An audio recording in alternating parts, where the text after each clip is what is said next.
Assalamualaikum warahmatullahi wabarakatuh. Pada kesempatan hari ini saya akan menjelaskan tentang prinsip perubahan perilaku. Apa itu perilaku? Perubahan perilaku adalah merupakan suatu proses di mana terjadinya peralihan atau perpindahan dari status tetap menjadi status yang bersifat dinamis.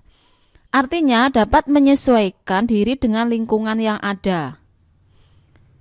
Kemudian dari perilaku itu sendiri adalah tindakan atau aktivitas dari manusia itu sendiri yang mempunyai bentangan yang sangat luas, antara lain berjalan, berbicara, menangis, tertawa, bekerja, kuliah, menulis, membaca, dan sebagainya.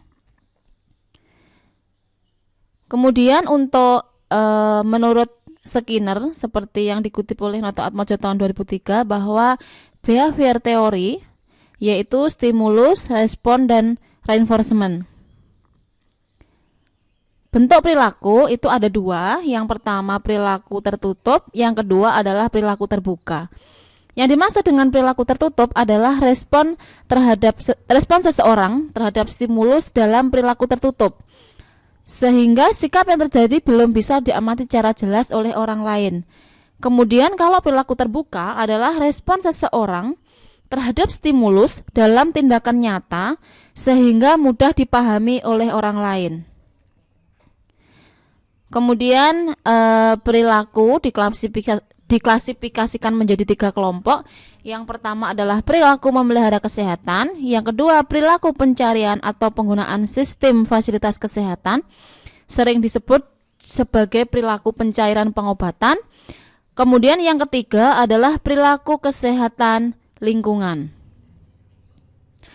Menurut Bloom dalam Noto Atmojo tahun 2003 membagi perilaku itu dalam 3 domain ataupun 3 ranah. Yang pertama adalah perilaku kognitif, yang kedua afektif, yang ketiga psikomotor. Kemudian di sini perilaku kognitif itu mengetahui, memahami, aplikasi, analisis, sintesis, dan evaluasi. Kemudian untuk pengetahuan, yang dimaksud pengetahuan itu sendiri adalah hasil dari tahu dan terjadi setelah seseorang melakukan penginderaan terhadap suatu objek tertentu. Tanpa pengetahuan, seseorang tidak mempunyai dasar untuk mengambil keputusan dan menentukan tindakan terhadap masalah yang dihadapi. Kemudian untuk faktor-faktor yang mempengaruhi pengetahuan itu sendiri ada 3, yaitu faktor internal, faktor eksternal, faktor pendekatan belajar. Kemudian di dalam suatu pengetahuan juga ada 6 tingkatan domain, yaitu tahu, memahami, aplikasi, analisis, sintesis, dan evaluasi. Kemudian sikap. Sikap merupakan suatu reaksi atau respon yang masih tertutup dari seseorang terhadap suatu stimulus atau objek.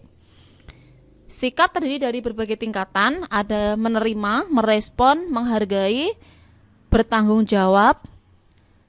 Kemudian praktek atau tindakan itu adalah suatu sikap belum otomatis terwujud dalam suatu tindakan.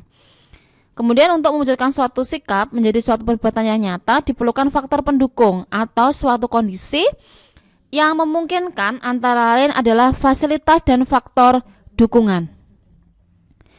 Kemudian praktek ini mempunyai beberapa tingkatan, ada persepsi, respon terpimpin, mekanisme, dan juga adopsi.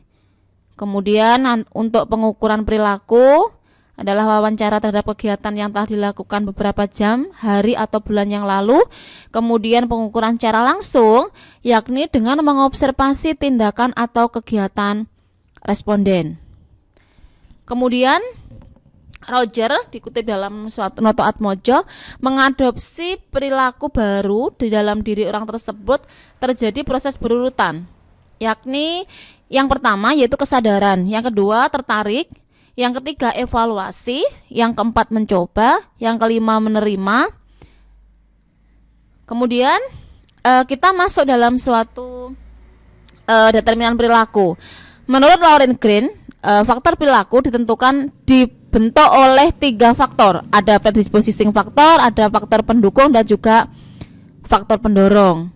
Kemudian menurut teori Snehandu tahun 1983 bahwa mencoba menganalisis perilaku kesehatan bertitik tolak bahwa perilaku merupakan fungsi dari niat seseorang untuk bertindak, dukungan sosial dari masyarakat, adanya atau tidak adanya informasi tentang kesehatan, otonomi pribadi atau orang yang bersangkutan, situasi yang memungkinkan untuk bertindak.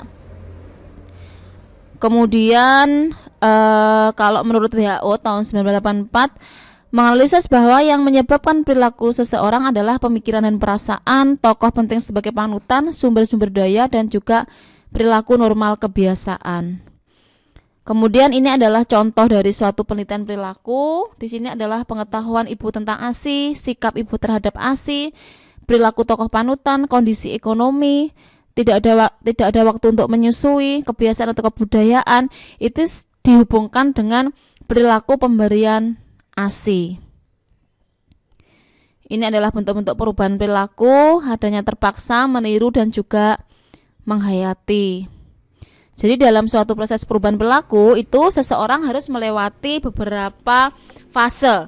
Di antara yang pertama adalah fase pencarian, ada fase diagnosa, fase penentuan, fase tingkah laku, dan juga fase pembekuan ulang.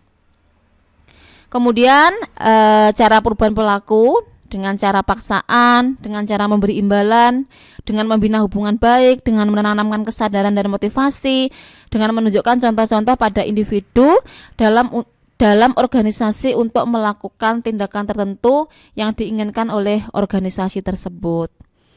Jadi cukup untuk materi tentang perilaku kesehatan.